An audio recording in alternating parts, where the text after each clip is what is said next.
Chairman, members, my name is Dan Meek. I'm an attorney in Portland.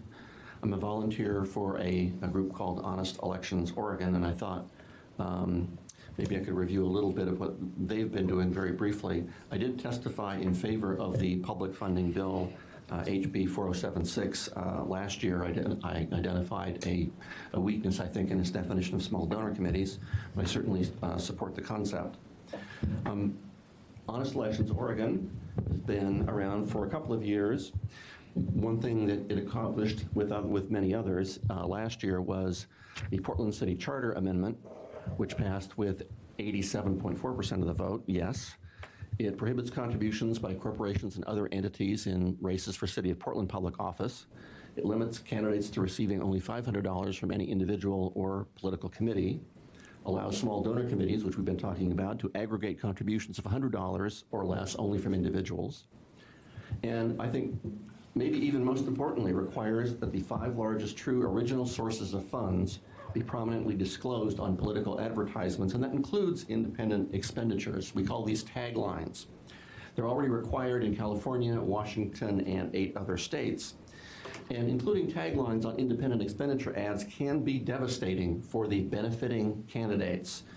The prime example is what happened in the city of Richmond in 2014, where the expenditure of over $3 million by Chevron to elect its own candidates to the city council and the mayorship backfired, caused them all to lose, because all of their ads had to say prominently on the ad that it was provided by, and major funding was provided by Chevron Inc. So to me, that's the way to address independent expenditures until Citizens United gets reversed. Keep in mind, Citizens United is still only a 5-4 proposition at the Supreme Court because the 2 justices who have left were in the 5-4 majority. I think Citizens United will maybe last another 3 years before it gets overturned by a new U.S. Supreme Court. So in the meantime, taglines on independent expenditures can have a very salutary effect, I believe. Lots of supporters of the measure in Portland, the Portland City Charter Amendment I just mentioned, including Unite Oregon. We heard from Sushma earlier today. Several political parties, League of Women Voters, even the Multnomah Democratic Party was in favor of this. More supporters, more political parties, environmental organizations, etc. These are some of the press endorsements of the measure. Curiously, the Oregonian endorsed it. That was a surprise. The Oregonian, to my knowledge, has never endorsed a measure limiting political campaign contributions, but now they're on board. We also, 2 years earlier in 2016, enacted a similar charter amendment to the Multnomah County Charter. These are some of their supporters, includes just the Sierra Club and Working Families Party, among others. The 15.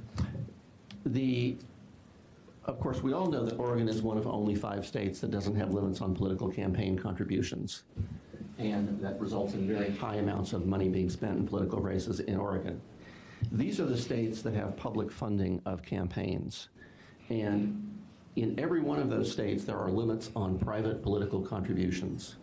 So adopting public funding in Oregon would be sort of an experiment of how public funding would work in a regime of unlimited private contributions, where the public funding amount could be overcome with just a single donation by let's say, a former sports apparel executive. Or in Oregon, it's often large contributions on the order of $250,000 or more are made by timber company executives or hedge fund operators or medical equipment manufacturer company owners. So there's also public funding in these cities, and Portland will be the only city where there are not limits on private contributions. So we'll find out how that works in Portland in 2020. Go back a little bit.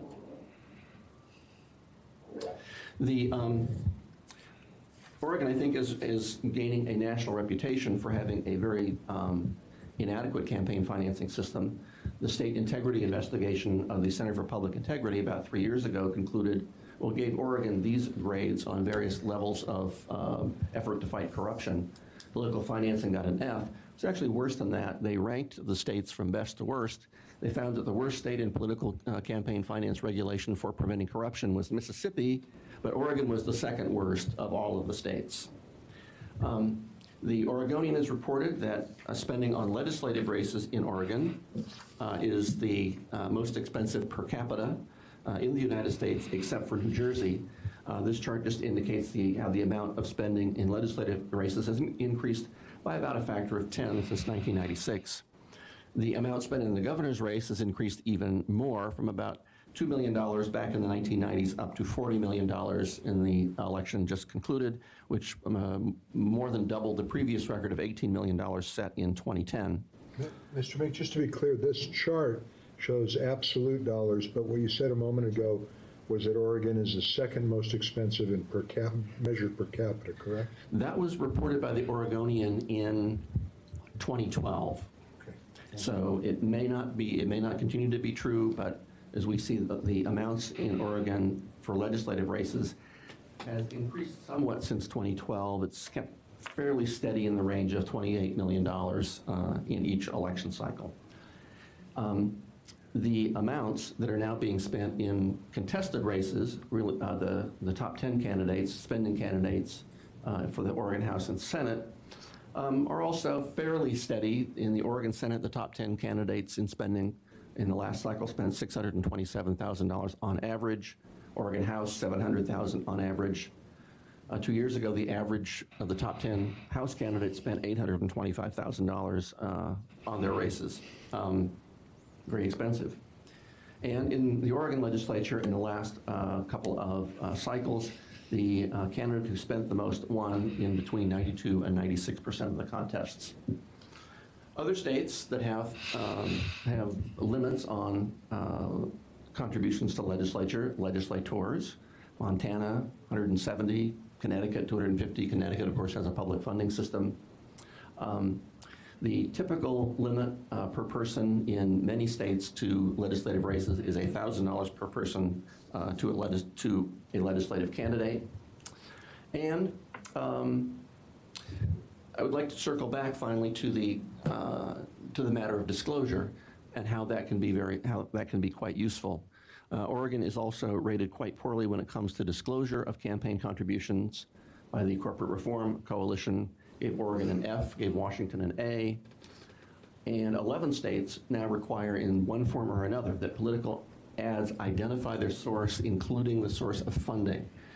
49 states require that political ads identify at least their source, at least identify this is the committee to elect Jeff Golden or some source. There's only one state that does not require political ads to identify their source. Political ads can be totally anonymous in one state. And that's Oregon. Thank you.